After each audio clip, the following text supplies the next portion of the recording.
Some 5 days it's been since the BBC aired the Sex for Grace documentary, which sparked outrage and introduced a whole new conversation on what constitutes sexual harassment. We've heard from students both from the University of Ghana and Kwame Nkrumah University of Science and Technology, even as the Association of Vice Chancellors Ghana says it will operationalize and tackle the use of so-called Sex for Grace. We will hear from more students on this matter soon, but first, listen to this report by my colleague Justice Bedu.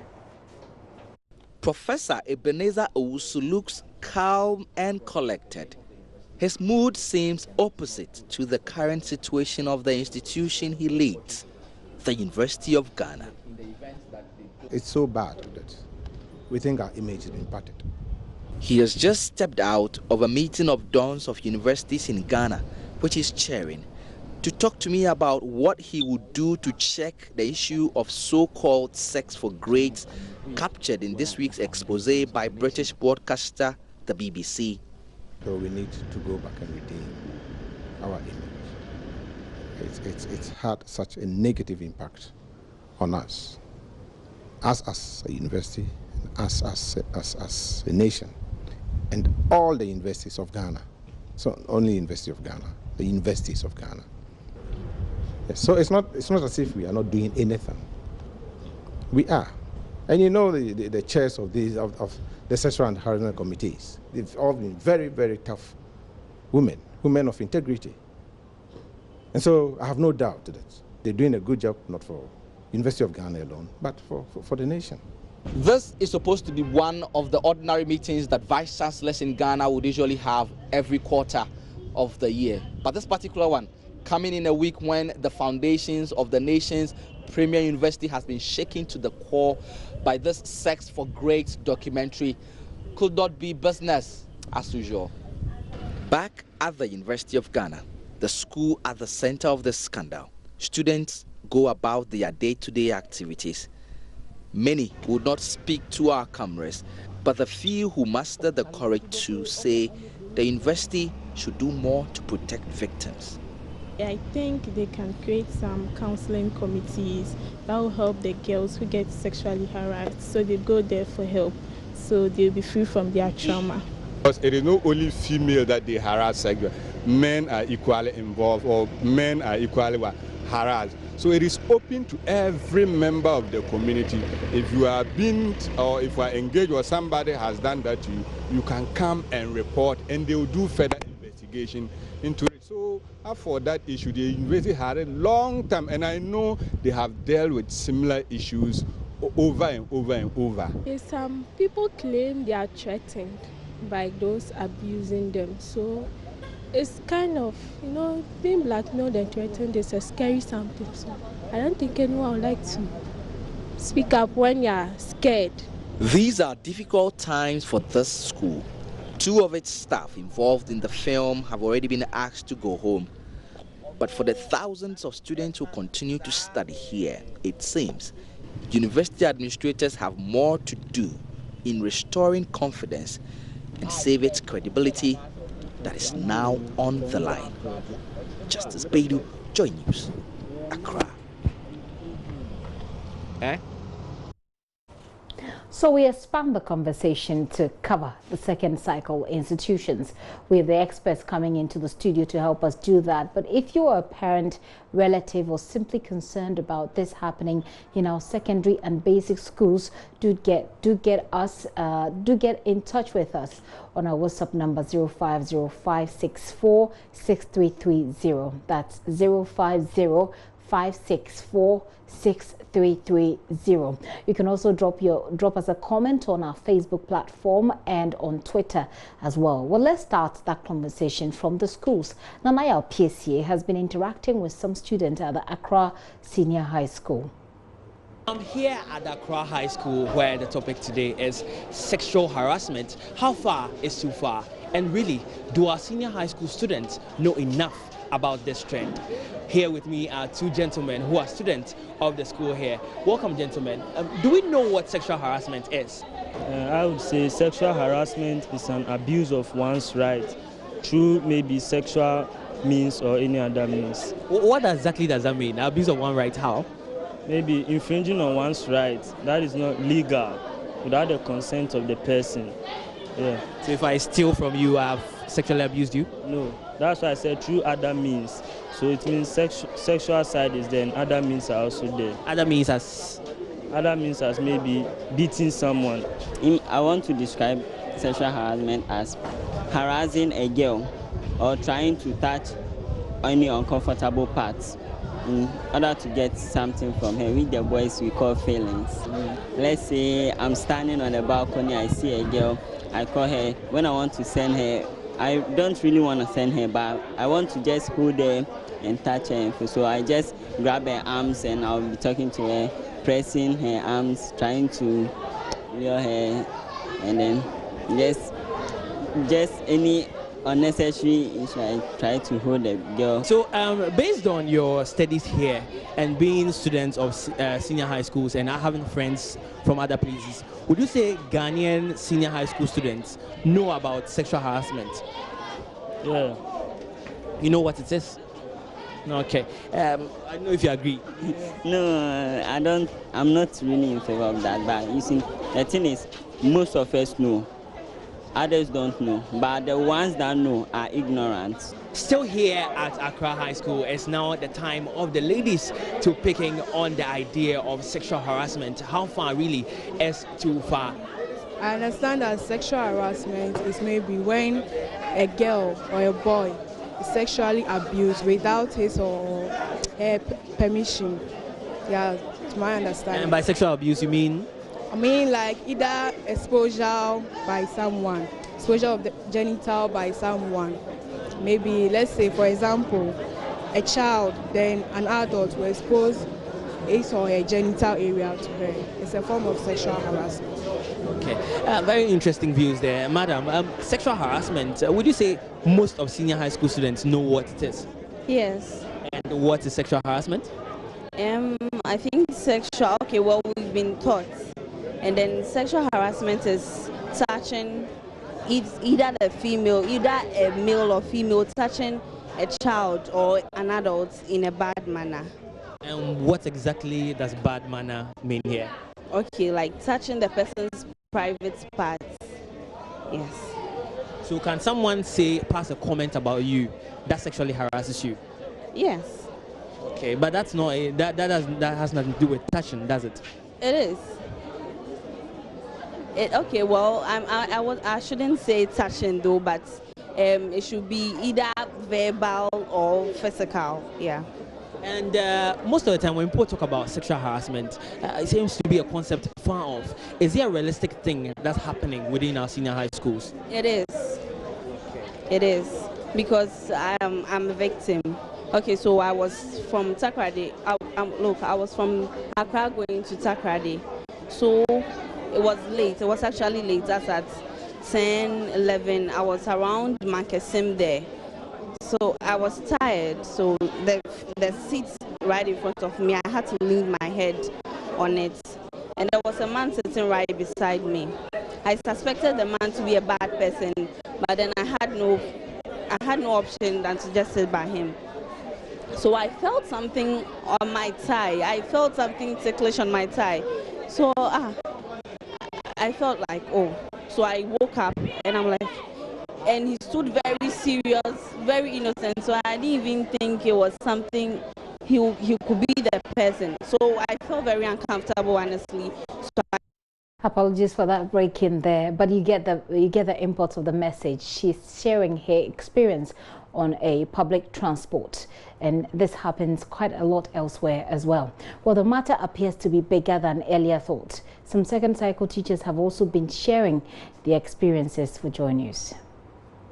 Basically, I think our students do not have what it takes to grasp the concept well.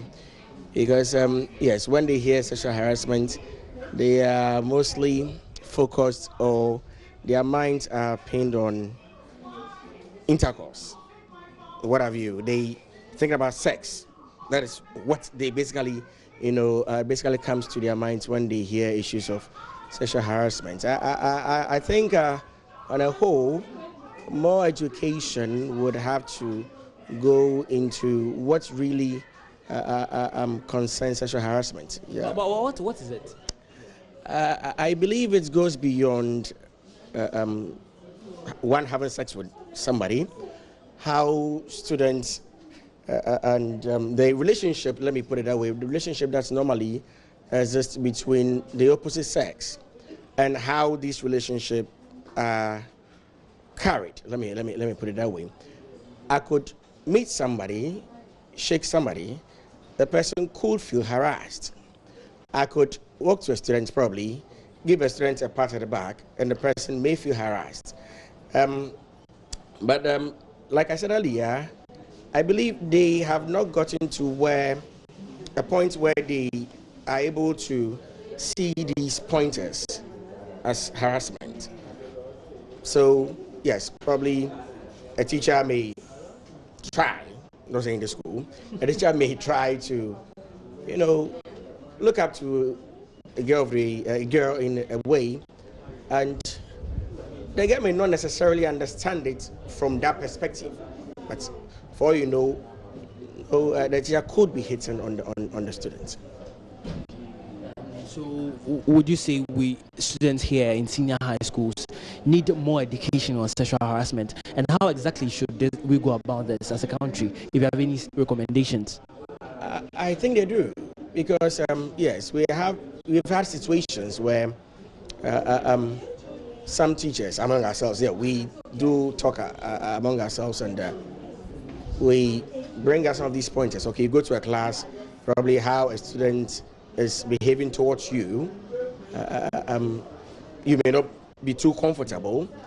We've had female teachers who have been accused by male students that they are being harassed because of how they dress. So I think education, yes, we need to be educated, one, on how to identify these when they are around us, because it takes a very good eye to be able to detect when someone is hating on you or anything of that sort.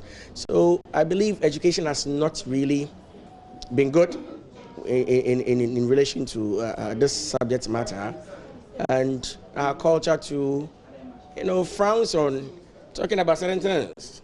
So as if we would put aside a bit of the culture which frowns on some of these things, I think it will go a long way to help.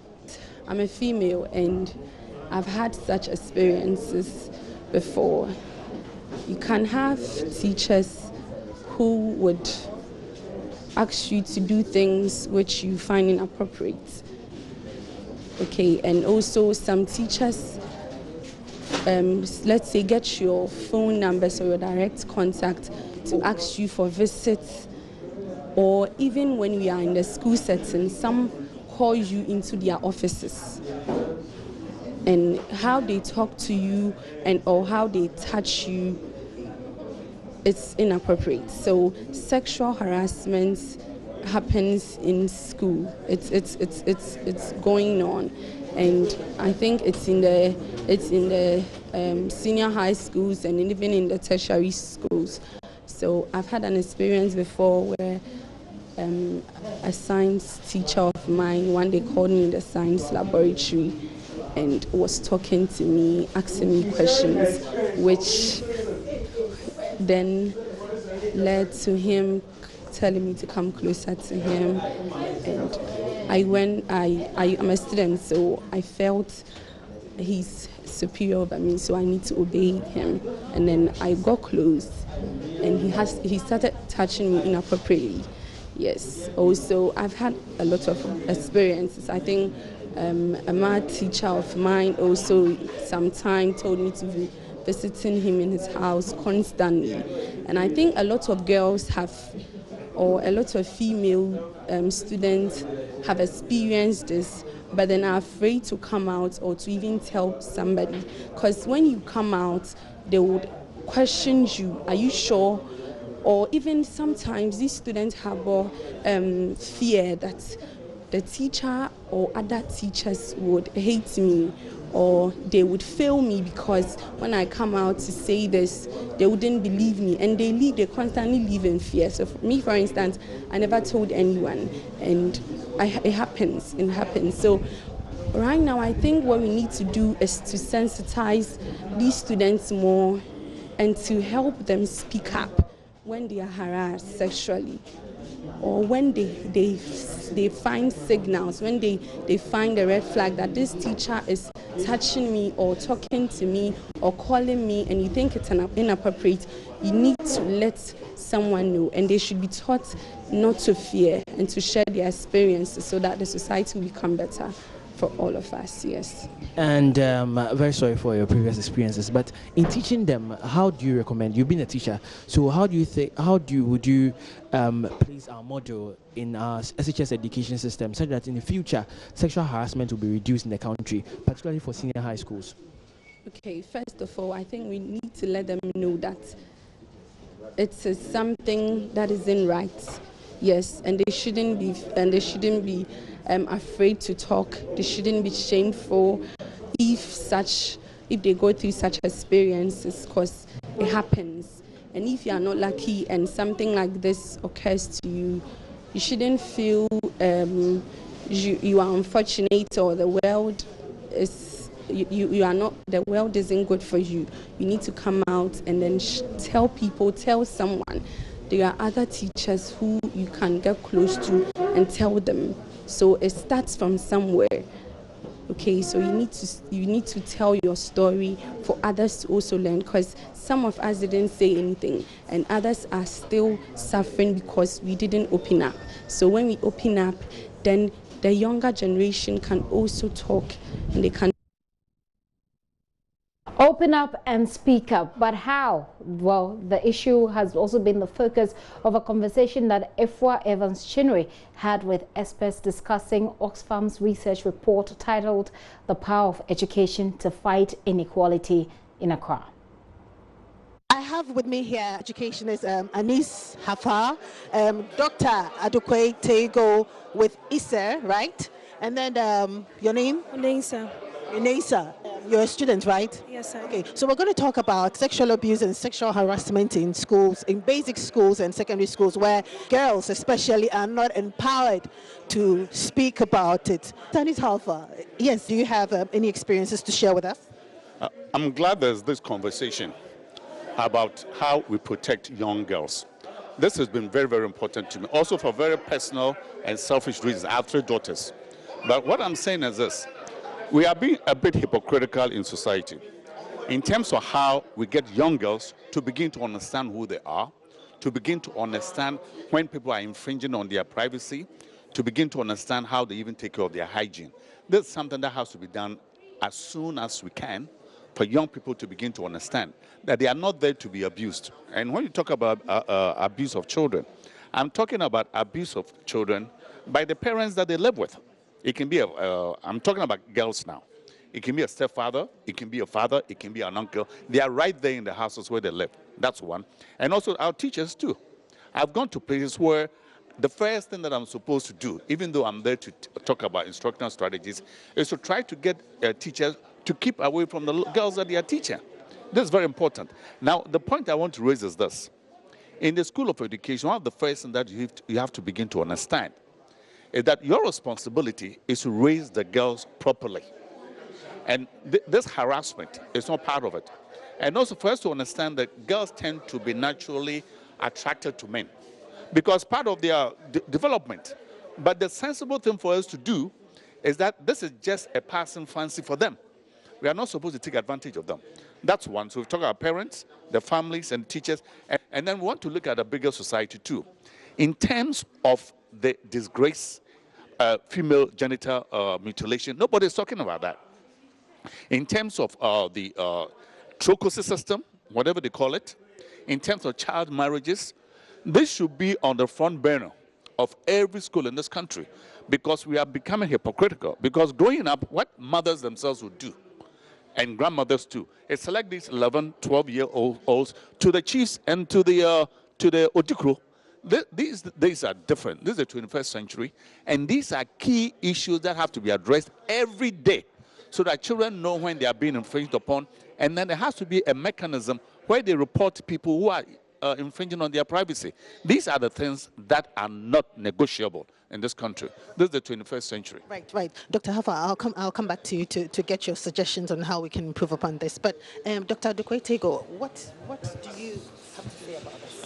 I think everybody has a role to play in curbing this canker.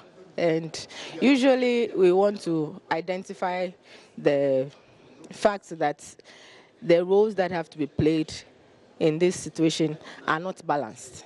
Everybody has a role to play, but there are some. Everybody has a role to play, but there are some expectations that are higher on the responsibility of, let's say, the teachers than on the students. And of course, being adults, they are expected to know better, so that any sign of infatuation, which is what you will consider as maybe a tendency of a girl trying to like you, could be guided to and informed that it was just a passing feeling, so that that child will not take it too seriously. So the responsibility lies with adults more than the children. Okay. Now, you know, in Nkrumah's time, we used to have what we call mass education. And these are Ministry of Education vans that will go into the villages and update parents in terms of how they handle their own children. Parents in terms of mothers, in terms of grandmothers and fathers too. That has to continue. That's one. And also in the School of Education, we need to get the teachers who have been prepared for this noble role to understand that their prime responsibility is not to sexually abuse people, whether they are boys or girls. And they also have to, again, like Madame was saying, that the natural attraction to an elderly person, we have to begin to understand it in psychological terms. That is a normal development of a young girl who's growing up, but they cannot be abused. And then the other thing is this. For example, people get away with these things, you know, because there's some chief who's going to beg for somebody else.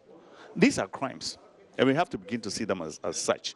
But then the School of Education is very important, that keep away from these young people. Don't touch them, because that's not your responsibility. The best you can do is to raise them as if they were your own children. These are the big, and also for our lecturers too. I mean, the stuff that we are reading is horrible, but it's good that the women themselves come up, you know, to begin to show exactly what is happening to them. But then again, there's a stigma in the culture that you don't want to openly say they've been abused. Well, if you don't say, then what it is that we're going to do? But then those who say these things have to be protected. You know, Ghana is a beautiful country, but we cannot have this particular cultural aspects degrade what this country is supposed to be. These are the important things that have to be discussed. Otherwise, we are being hypocritical. Thank you very much. Thank you so much. Yes, sure, you can go. Thank you. You are a student of which school?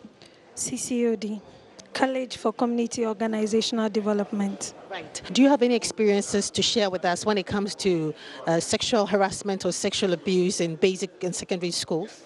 Well, actually, I didn't experience anything like that in my schools that I went to. But then I also want to say this. There are so many women that are not aware of their rights. You have your right to report anyone who abuses you. And some parents keep saying that when their children are raped, they keep telling them that if you report, you are going to bring down the name of the family. Come on, this is not going to bring down the name of the family. This is the right of the child. She's supposed to report so that whoever did that will be taken on. So I don't think this is something that would rather bring the family down, but something that will create awareness in the community for every lady to know that I have the right to report anyone who does anything to me that I don't want. You know, so many of these girls, as I said, don't know the right channel to pass it through. We have so many units that you could go and talk to them. I think Dovsu, you could talk to them so that they could lead you to the right channel of how to come. Openly going to maybe a radio station to say that wouldn't be the right thing. You should be able to go to the right place where they can lead you and protect you to be able to bring out your views. The people are fighting over the position. Well, Those are some of the discussions ongoing. We're going to continue with that discussion here in the studio.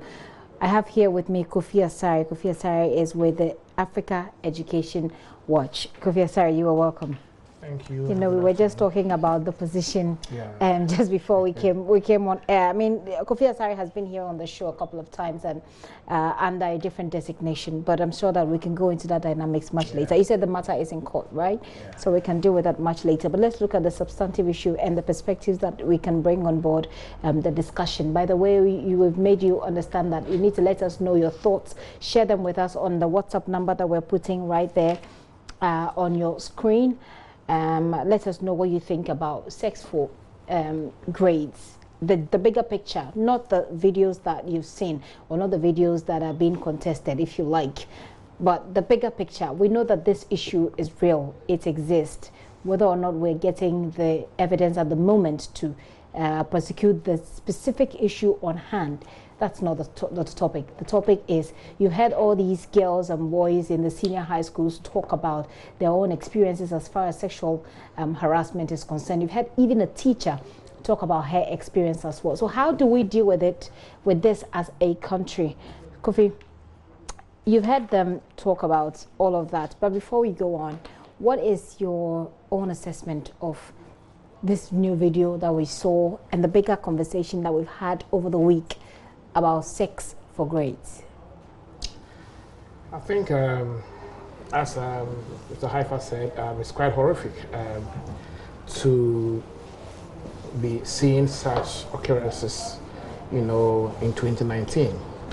It is more or less an evidence that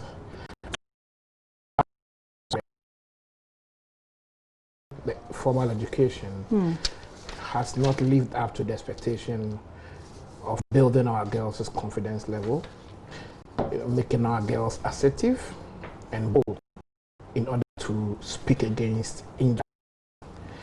I am not surprised, or I am not in any way worried.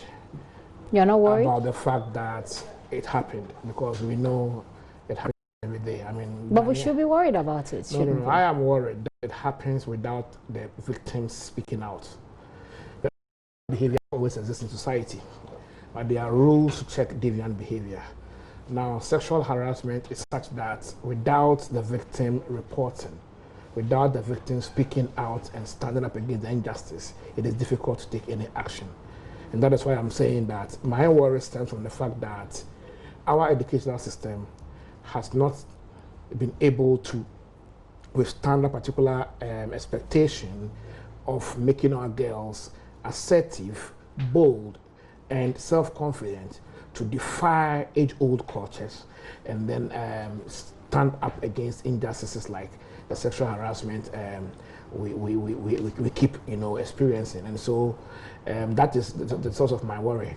If the laws are there, if the rules are there, if the policies are there, and people are not bold enough, they are not confident, they are timid to complain because of the nature of the offense, then it becomes a challenge, and that is why I am worried. That's why you're worried. Well, like I said, I'd like for you to share your thoughts with us. It's been a matter we've discussed throughout the week. Let's know what you think about it. Share your thoughts with us on our WhatsApp platform and on Facebook as well. You can also drop us a message on Twitter. As we go further, let me just read quickly these two messages here before we move on to the bigger picture. This one says, the BBC Africa Eye disclosed of sex for grade charges leveled against Professor Jampo and Dr. Butako has no substantial evidence of exchange of sex for grade documentary. If we were to focus on that particular part of the conversation, what are your thoughts? The aspect of grades, so far as I'm concerned, is immaterial or inconsequential to the discussion here. We are discussing a typical issue of rights and undue influence, okay? And so whether or not a lecturer would like to use their influence over you to have a sexual relationship with you is inconsequential. But it doesn't matter whether the lecturer will give you grades or not. It's wrong. It doesn't matter whether the sex or whatever sexual favor is being demanded. The power is for grades or dynamics. not? The power dynamics is what matters here. The lecturer is someone who is higher on the power dynamics, and then the student is lower on that particular scale. Okay. So the fact that you are using your power to unduly influence someone to part away with something that she may not be ready to do, or yeah. Have you seen the video? I have seen the video. But does it stand out to you as though that is there's actually that kind of transaction ongoing?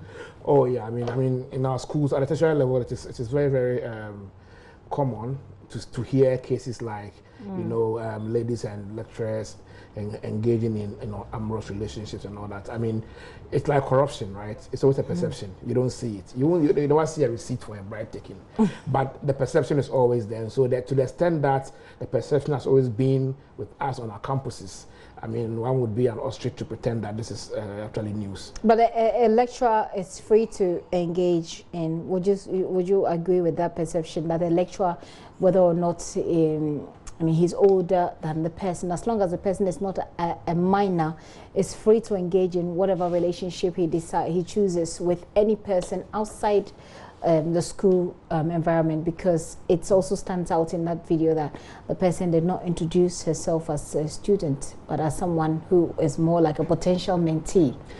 Well, that is up to the committee that have been set up to determine. But the crux of the matter is that even if the person is a student, the universities have sexual harassment policies. And the policies simply regulate the relationship between lecturers and their students. Not their students per se, but students on campus. So the student may not be your student that you are teaching, but there might be a student of another lecturer or another faculty. So to the extent that there are policies to regulate such relationships, if you as an employee of the institution, you breach this particular rule, you will definitely be brought to book. Okay. Well, we'll get to the bigger picture again, like I said, so that we'll talk about it general. We'll look at the general picture again, involving the senior high schools in that part of the conversation, which I believe you're very passionate about. But before I go on, I said that I was going to read two of those messages. This one said that sometimes it's not from the teachers. The students themselves voluntarily go to them, especially when it's approaching examination, all in the name of passing. We must stop the practice. So, regarding expanding the conversation to include senior high schools, even junior high schools, basic schools as well, we are already having a conversation about comprehensive sexuality education, which almost everybody seems to be rejecting at the moment. How can we inculcate the conversation about sex education in a different way, in a way, because I say that on the premise of your point, the point you made earlier, that our girls have not been emboldened, they've not been encouraged to speak their mind, they've not been encouraged to open up. This is why some of these things are happening and the perpetrators are getting away with it, because the girls are not talking about it. But we know that this is happening in the time where we say we have taught sex education, as discreet as possible. We have taught sex education. Now that we are rejecting this, which other way would you suggest that we go about encouraging girls to speak up, talking about sex, or opening up our young people to everything that has to do with sex? I think to begin with, the girl spends more time at home than in school. And so parents and families have a huge responsibility when it comes to educating their children to resist any form of violence, including sexual violence, and report any abuser or would-be abuser. Now, within the school environment, teachers also have a key role to play in ensuring that as they groom the children or these girls through the academic ladder, they build into them the confidence they require to see themselves not as inferior, not to train them to be timid, because a teacher to a higher extent plays a role in making a student timid or not. Let them be assertive, let them participate in discussions, let them see themselves as active participants in this whole process. Let them see themselves as owners of rights that they have a responsibility to protect. How do you do that? It's about how the teacher trains the school children. You understand? It's about how you facilitate teaching and learning in school. It's about how you talk to them. Is it about opening or openly calling out the sexual organs as it is, as some people have argued, that we say this is a, I mean, that we find all kinds of funny names I think this has less to do with CSE. It has less to do, not CSE. Yeah. I mean, I'm talking about the how we do sex education in our campuses. Educating a girl to appreciate that, one, there are laws in this country that protect you from any form of abuse until you are 16 and you have the power of consent, and until you consent. That is one. Educating a girl to appreciate that even though your family may prevent you from reporting any case of abuse, you can walk to any police station and that the police is your friend. Feel free and engage the police when you feel that your rights are being abused or about to be abused by anyone. You know, so letting the girl appreciate that if you can't go to the police station, there's a toll-free number where you can call and then make this report. Making the girl appreciate that there are other agencies in the district, in the community, where you can make such a report. When you arm the girl with such information, you actually give the girl an opportunity to immediately report any violence or any would-be violence before it even happens. Now, when the girl is trained this way, they will no more be afraid to report, because they will be confident that, oh, there are actually institutions that exist in my community. But is it about what you tell them or what they see? Because if they see that the laws are working, they will see it, they will experience it from their society. That's the other side. But so, just telling them and not might not necessarily be enough to empower them. So that's the other side. As this goes on in the classroom, what the girl sees at the community level is very, very important. That's where the state comes into play. Because when the girl goes to the house and sees on TV someone defiling someone and getting a sentence, someone impregnating a minor and getting a sentence and all that, then they begin to see that, okay, what teacher taught me in school is actually working. And so it is a triangle. The family here, the school here, and then the state. The punitive arm of the state should actually be effective in ensuring that those who abuse girls are punished in the open, so that people will see that, okay, there's actually a punishment for this kind of attitude. These are the things that will make girls confident and assertive. But you know, it is worrying, because this year, for instance, between 2016 and 2019, the number of girls who got pregnant, for instance, in junior high school and senior high schools in Brownford alone has doubled from about 400 to 800. Wow. You understand? And so it means that we are not doing something right. We are not doing something and that is the source of worry. The source of worry is that it seems that we actually lose this fight from the secondary or basic level, okay? And then it only cascades to the tertiary level, which we are discussing. Okay. All right. Well, let's go. Before I go on Facebook, I have a quick one here. This one says, Gifty, I was once warned by a lecturer to stay away from a girl to avoid trailing. Eventually, he trailed both of us because the lady failed to offer sex. It goes on, pa. You don't add your name, but I'm sorry about that. But why are you laughing? This is the fear of victimization is real, right? It is. Well, let's get on Facebook and find out what some of you have been saying about sex for grades. So, Dodu Pa says, my take. I've attended several short courses. At the end of the course, participants are given assessment forms to fill. This form asks you to assess the facilitators, the course content, the material, the hostel, and the food. You are to fill the form without indicating your name, and it is an option. This allows the organizers to know what the participants feel.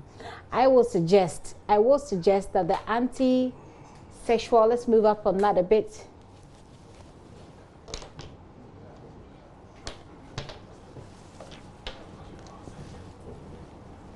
I will suggest that the anti-sexual committee in the various tertiary institutions design forms in the area of anti-sexual behavior, I guess. I'm not sure the point you're making, but it makes a bit of sense. At the end of every semester, the forms are given to the class leader to be able to every student to fill in assessing their lectures, and I believe it will go a long way to help PAD, and you add your email address. I think he makes a very cogent point there. He says that when you give out forms for people to fill on an anonymous basis, so nobody knows that it's you who wrote it, but in a particular class, you allow them to assess each lecturer, and you make provisions where they talk about sexual abuse or sexual harassment, then you'll be able to identify which of the teachers. I mean, if you take about 3 forms, or if out of 10 forms, about 7 of them says Kofi Asare has, I'm not saying you have, but 7 of them says Kofi Asare has sexually harassed me, then you know that there's something to look into. That sounds like a great idea. Yeah, but it sounds great because you'll be encouraging people to report such issues. But then when you move beyond the first level of reporting, whoever you are making an allegation against will have the right of defense. Yeah. So they will definitely know who the accuser is, right? That's why I'm saying that what we need is to move to the next step, where we will have the confidence to come and defend our allegation. Okay. You understand? Okay. Without that, the law or the regulation or the policy may exist, but then cannot be applied. All right, well, let's go back to Facebook. Baba Moro says, in this present world that we live in, there are 2 great things that can bring a man down. When you want to bring a man down, just use your money or very beautiful lady, and your trap will catch him. Unfortunately, it is always the men who are the victims. You think so? He says, it is the case that female lecturers also don't... Is it the case that female lecturers also don't seduce good-looking and handsome male students in exchange for higher grades? It looks like the opposite is prevalent. The male students should also come out and speak. It is not the females alone who are victims, so the blame game will be 1-1 draw. Well, we're not really looking at blame games here. I think essentially what we're looking at is stopping abuse of people. Essentially, that is the crux of the matter. But again, Kofi says, some ladies, students intentionally go for that so that they can pay their exam. You wait and see. Next academic year, you will see the number of ladies who will fail because no lecturer will do those business with them again, even SHS. Newton Tyne says, we know for long that some lazy ladies who do not study seduce lecturers for favors. And Semfon Aqua, oh, okay, that's your name, says, yes, friends and family of serial killers says literally similar things when they get arrested. It's always those you never expect. Wellington says, women cannot survive without the intention and unintention of, well, seafood. And you say that seafood is men. I'm not quite sure what the point you're making is. Bob says, stop being useless and go out there. Okay, well, interesting thoughts you have there. But some of the ladies to entice the lecturers seems to be a thought that keeps coming up every now and then. Okay.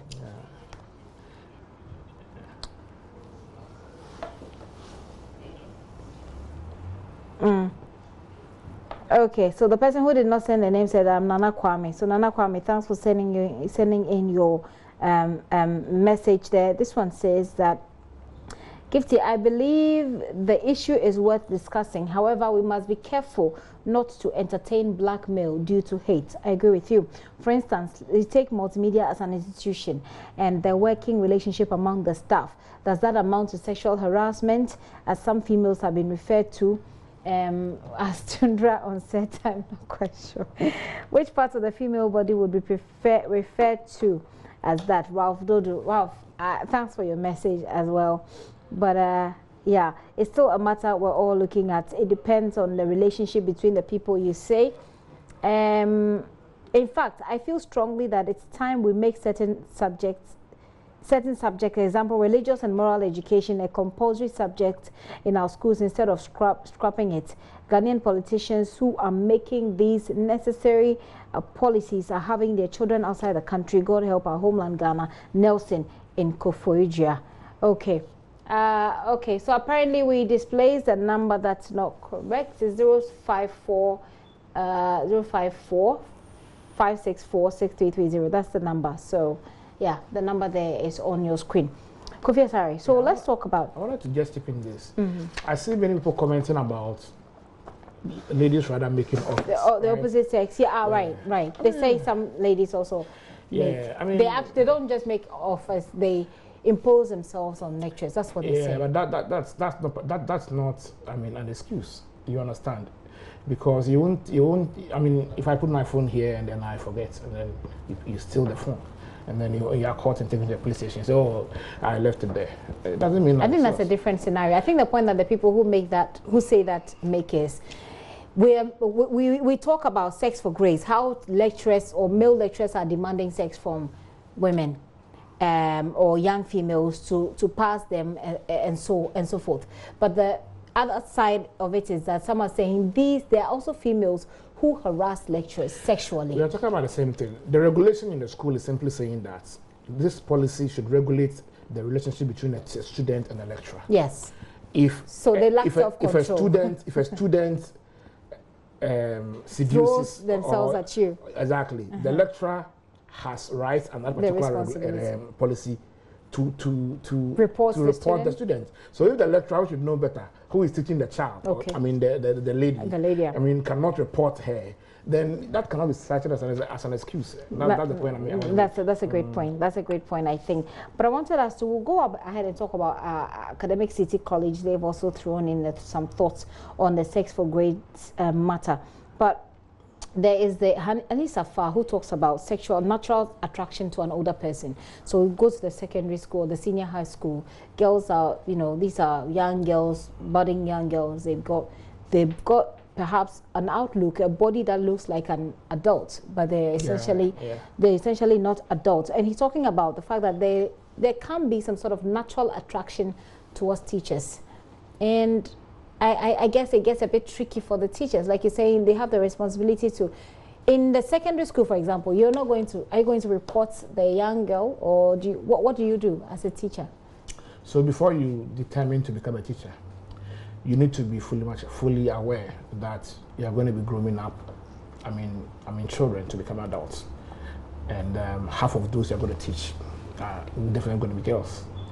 And so if you don't have that skill, if you can't manage girls, if you can't play with girls in the classroom, if you can't learn with girls and you can't engage them without having any sexual or quasi-sexual feelings towards them, then you have no business going into the classroom to teach. But the nature of your work requires that you are supposed to be the mentor. You're supposed to guide these girls, but you're supposed to play with them because they are your junior sisters or your children. And you're supposed to teach them and groom them. And you have to relate to them such that if they have any problem, they can approach you. If that is difficult for you, then you have no business going into the classroom. Being a teacher. Well, I hope that the male teachers who have the responsibility of grooming these girls and who tend to abuse them, you're listening to this one. If you can't control yourself in front of a girl you're supposed to groom, a girl who is a child, who may look like an adult but is a child, if you cannot control yourself, then teaching is not your business. Maybe Kofi Asare can give you an idea what else you can do. But teaching is not your business, because as long as you choose to teach, you are going to be dealing with people who look like adults but who are not adults, but people for whom you have a responsibility. All right. Well, the president of the Academic City College has also waded into the ongoing sex for grace brouhaha. He's been describing it as an entrenched culture of sexual predation, which must be investigated widely. According to Fred Magbagonuri, though he disagrees with the BBC's work, there is no better way of shedding light on issues such as these.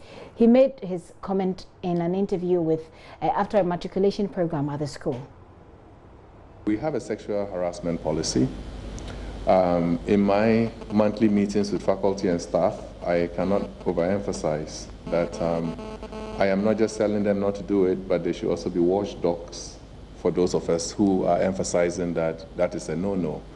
I think the problem is very entrenched. I grew up near University of Ghana's campus. At the time, these stories were already flying.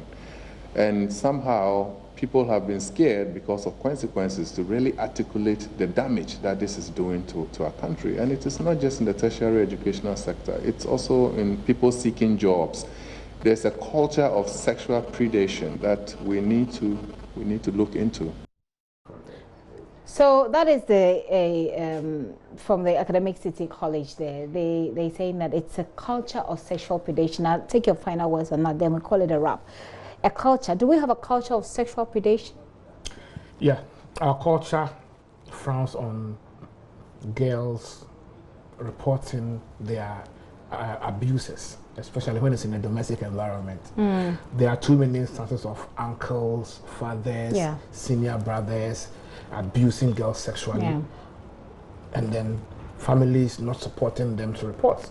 Sometimes when they report, families actually neglect them. And in a country where our social system doesn't work, the domestic violence and victim support, the domestic violence law provides for still support when families reject you when you take that initiative. Unfortunately, it's not there. And so the result of that cultural frown on girls who report sexual abuse is what we are referring to as persistent predatory. And so that's why I keep saying that until our girls are taught, their capacity are enhanced to be able to speak against violence and defy the cultural barriers, until our girls begin to act in a different way from the acceptable norm culturally, their rights will be abused. And until the state also gives assurance to the girls that when you speak against it, we will be available to protect your rights, we will not be able to protect them. Well, we have a real responsibility here, and it's no easy matter, but certainly something that we have to keep going at. The family, the school, the state. It's like you said, it's a triangle. It's a threefold angle we need to tackle this issue from. So for parents, let's keep educating our kids at home, empowering our young girls and young boys so that they will not be predated upon by these people who do so. And for the schools, if you are a teacher, you are in a position of responsibility. It's up to you to protect them, not to use them for your sexual pleasure. It is not a place for you if that is what you're looking for. And for the state, we need to put in punitive measures to stop people who abuse men, women, boys, and girls. I've been talking to Kofi Asare. He's the Executive Director of Africa Education Watch there. I hope that you've learned a thing or two, and thanks for sharing your thoughts, those of you who did it on Facebook and on our WhatsApp platform. Kofi, thank you very much for coming. Thank you.